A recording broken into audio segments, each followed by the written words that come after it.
Hey there everybody, welcome back to the Shine Guide. This time in the series we're going to be taking a look at collecting all the blue coins on Ricco Harbor. There's a ton of stuff to cover in this video, so I'm not going to waste any time and just get going here. As usual, I'm going to be doing as much as I can in episode 8. It's kind of how I've been doing these blue coin videos. I just start in episode 8 and collect every single blue coin that I can, but inevitably in almost every single stage in Super Mario Sunshine, you'll have to go to a different episode for 1 or 2 or even more blue coins.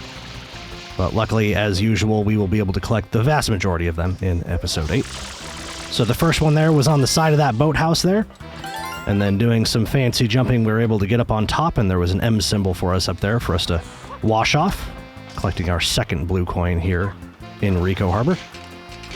Another source of blue coins is going to be these little spider guys that walk along cages and walls. So we'll be getting behind them if we can. And in the case of the one on the wall there, we were able to punch it by pressing B on the opposite side.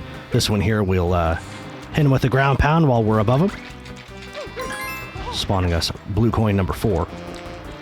Having done that, we will hop on over to the lighthouse area there if we can get out of this cage. And there's going to be actually quite a few blue coins in this immediate area. The first is going to be another M symbol on the side of this boat. And it's here that we see that apparently blue coins float, which is pretty interesting. Come on over here to this lone box here in the back. By ground pounding this one, we'll spawn another blue coin. Coming over here, we'll probably find one of the more well-hidden blue coins in Ricco Harbor. If you spray this section of the wall, for whatever reason, it's a shine icon, but it's blue, so of course blue coin, right? And that blue coin, of course, being kind of absurd. Like, how are you supposed to know that? But in this case, the game does sort of tell you. If you talk to that guy that's standing there, apparently he has some clues for you. Like on I don't know if he has something different to say on every episode, but if you kind of talk to him every episode, he'll kind of give you a couple of things where if you kind of put all the clues together, apparently it points to that wall. I don't know. That would require reading, though, so, you know, that one was a hard one for me. We briefly swam out into the harbor over there to grab that one blue coin that was sort of down underneath the water. And now we will head up to the upper sort of town area over here. There's this blue coin hovering over the fountain. I think you can get that with a side jump and a really, really long hover, but if you can, of course, do those spin jumps, it'll get up a little bit higher. The spin jump is a little bit of a taller jump than the side somersault. Past me is going into that over-the-shoulder camera mode to sort of show this, I almost called it an aqueduct, but there's no water on top of it. It's just like this weird little arch structure there. If we get on top of that, it sort of leads us over to another M symbol for us to wash off and collect another blue coin. Having done that, we can hop down here to where these people are, maybe they're selling fish or something like that. Got some stalls set up. And this one right here, yes, that one is ridiculous. I hate that blue coin just because of how absurd it is. If you hover over those baskets, it'll spawn a blue coin for you. It's almost not even enough to shoot it with flood, just with the spray nozzle, because it's almost like the water needs to go down into the basket a little bit. So how you're supposed to figure that out on your own, I will never, ever know.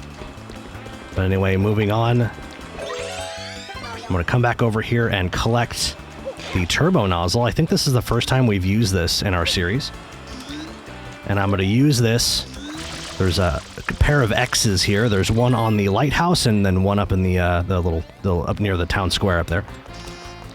And the timing on these ones, of course, if you need a refresher, when you spray these, it spawns the blue coin on the opposite symbol, and you only have so much time to get up there and collect it before it disappears. And the timing on these is really, really tight, especially this one. So washing this one off, it's going to spawn a coin all the way back at the lighthouse, and watch how close this is to not being fast enough. I feel like my movement was pretty good right there, but I don't know if you could tell, I don't know if you saw that, but that coin was already blinking when it, appeared on screen, so we really didn't have a whole lot more time to collect that, so pretty difficult blue coin there. There's like 2 different kinds of blue coins. There's blue coins that are hidden well, and then there's blue coins that are just difficult to get because of, some other challenge. And that one wasn't exactly well hidden. but you had to play it perfectly in order to get there fast enough, so a different kind of challenge there. In any case, we got a few more blue coins on screen over here in the catwalk scaffolding sort of stuff going on in this area of the map. I'm going to grab that one first. That was a nice little pickup, being able to get those one after the other right there. And we will head back up because there's more to do up there. I'm making good use of this cool little shortcut here where you stand on that smokestack and do a spin jump or a side somersault to get up here onto all the infrastructure, the scaffolding up here. This is a cool little trick. If you climb up to the top of that crane hook and jump off to the side, you can actually hover all the way up here, which is a pretty cool shortcut. And having done that, I'm going to hop down to this orange platform. There's a little Pianta down here. And he's, believe it or not, he's actually going to hurl us way up into that yellow, whatever that structure is, the yellow cage. There is actually a blue coin for us in here. But it's not immediately visible. Believe it or not, it's actually inside this blooper. So pretty well hidden one there. Not only is it in kind of a weird place that we really wouldn't otherwise be in at this point in the game, but it's also hidden within an enemy. So understandable if you missed that one. Having done that, we will hop back down here to this guy. I think the smaller Pianta said that this guy was his big brother or something like that. And it's pretty funny. In each episode, when you talk to that guy, he'll throw you, and he throws you. I think he throws you further in every episode. So that was, this being episode 8. That was quite the throw. What did he say? I think he said that today he felt like he was going to be able to throw us into another universe or something. Yeah, it's pretty valid. It was basically into another world. Fortunately, now we have to swim back from all the way over there. And I'm actually going to hop up here and grab the rocket nozzle. Not really because we need it at this point. It's just, it's a quick way to get back up to the town square up here. I didn't want to walk all the way around, so I grabbed the rocket nozzle. Luckily, there's a hover nozzle right here. So that's kind of nice. I don't do that enough. I'm so stubborn when it comes to nozzles. If I actually spent some time remembering where all the hover nozzles were, I could probably take some better shortcuts, you know?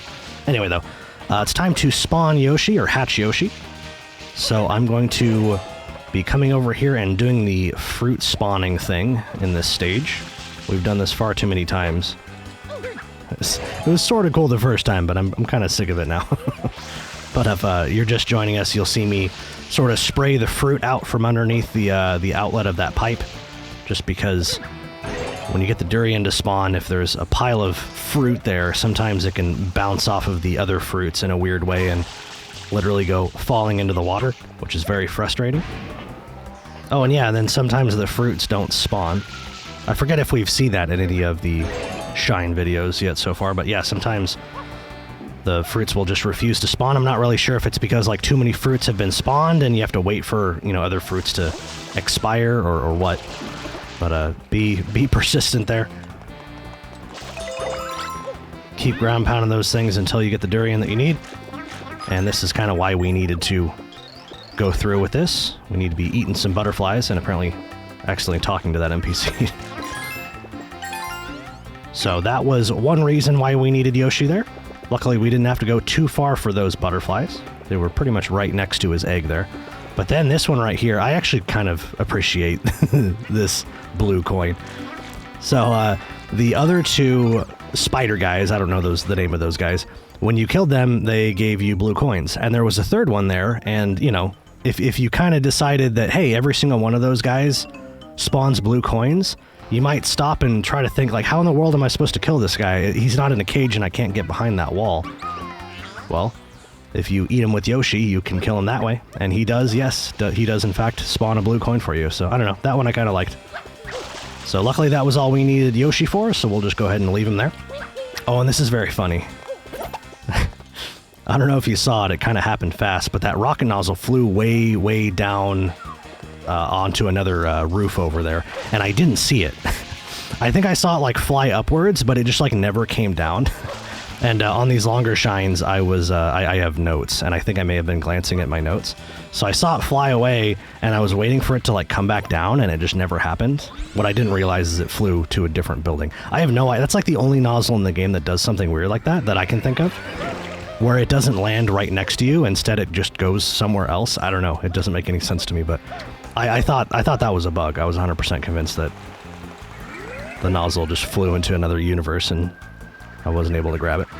So anyway, I went down and grabbed the hover nozzle down from underneath the helipad there. Luckily, we were able to hop right back up using the rocket nozzle, so we didn't really lose a whole lot of time there. And now I'm trying to get up onto this other kind of scaffolding. So I'm grabbing that blue coin there, and I waited to grab that blue coin because I knew we were going to need the rocket nozzle for this one right here. This one's kind of funny. In order to reach it, you have to you have to jump. You have to be in the air as the rocket nozzle shoots you upwards in order to have just enough height to reach that one. So that one might take a couple of tries. Make sure you're jumping into the air while you're using the rocket nozzle to collect that one. Having done that, we will head out into the water yet again. And we will be using the rocket nozzle a couple more times, getting a lot of use out of the rocket nozzle in Ricco Harbor here, which is great. Oh, dang. I don't think I've mentioned it yet, but using the rocket nozzle in the water is a little bit tricky. Actually, for the same reason that collecting that last blue coin over the lighthouse is tricky. You kind of have to hop out of the water. You can't just charge up the rocket nozzle while sitting in the water. For whatever reason, the water prevents you from getting flung up. It makes the sound and then nothing happens. So you kind of have to pull back on the control stick and hit A, which will get Mario at least somewhat out of the water. Watch, we'll do it again right here. So I need to jump. Jump. See that? If I hadn't jumped, that rocket jump would not have happened. So collecting even more blue coins with the rocket nozzle. That one was just hanging out over the water. This one right here, you can, of course, grab just by dropping off of the scaffolding up there. But as you can see, shooting up from the water with the rocket nozzle, of course, is valid as well. And I believe, having done that, we have now collected all of the blue coins that you can get in Episode 8. So now I'm going to save and exit the level, re-enter the stage, and I'm going to switch to Episode 1 here. So believe it or not, there will actually be 3 more blue coins that we can collect here in Episode 1. I think, I'm not positive, so don't quote me on this, but I believe all 3 of these you must be in Episode 1 to collect. I'm almost certain about these first 2. The third one I'm not 100% on, but I'm getting ahead of myself. So the first blue coin here, we're going to hop down inside, and then in this case, this sort of tanker thing, I don't know what else to call this thing, it's going to be filled with that black paint, or that ink, and underneath the paint there was an M symbol for us to clean off, and poor past me is struggling to get airborne, trying to reach the ceiling of that cage. And then coming over here, same thing, there's quite a bit of black paint covering up yet another M symbol. So we'll try to fight off all of these enemies. And yeah, for some reason that M was just not really wanting to wash off for me. It's kind of interesting how some things, it's like you have to have the right angle to wash certain things off quickly. If you stand too close, or if you're at the wrong angle, sometimes certain objects in Super Mario Sunshine are really stubborn, and they just don't really want to get washed away. And in case that was 2 of the 3, so we're going to hop up here using my favorite shortcut in Ricco Harbor, and we're going to be coming over here to one of these platforms down below. I think it's just easier for me to reach just by going all the way to the top and then jumping down. But that dude that threw us before, we're hopping down to his platform. And once we get down here, you're going to see this, this sort of impeller thing, this sort of fan looking thing, and there's a sub underneath. And if you spray it with water, you'll raise the sub out of the water and it will spawn a blue coin. So this blue coin is sort of hilarious to me because this is, I believe, how you're supposed to complete Episode 1 in Ricco Harbor. Looking at the signs and stuff in this stage, I think you're supposed to use that sub as a bridge to get over to the sort of town square area. It's just I have only ever beaten those shines by taking my shortcut where I go up way up above and over. So I've never actually done that where you do the bridge thing. So that was definitely one that I never collected in my original playthrough of Super Mario Sunshine. But anyway, getting past that, we have saved and exited Ricco Harbor and re-entered yet one last time. And this time we're going to be running around in episode 2 so we can get on these bloopers and collect our final one over here. There it is out in the distance just before the transition to the sort of secret racetrack area. We're just going to hop on up there and collect that last one, and we're going to be done with Ricco Harbor. Man, it feels good. Feels good, man. In any case, that's how I collect all the blue coins on Ricco Harbor. I hope you learned something. Stay tuned for more blue coins in the future, and I'll see you in the next one.